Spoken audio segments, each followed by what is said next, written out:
আমি এখন এয়ারলাইন্সের জন্য অপেক্ষা করছি, বিমানটি অপেক্ষা করছে এখানে। আর আমার সাথে আরও অন্যান্য যারা যাত্রী আছেন তারাও এখানে ওয়েটিং করছে।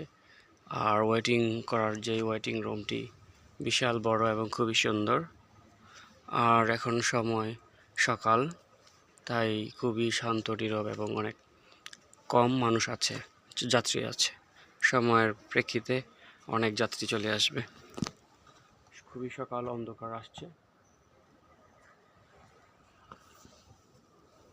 রৌদ্রের হাসি চলে আসে, কিছুটা রৌদ্র আসছে, অন্ধকার অন্ধকার একটি মুহূর্ত।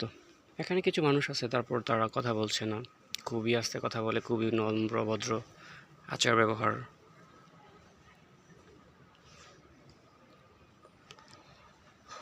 আজকে 27শে August 2025। Thank you for watching this video.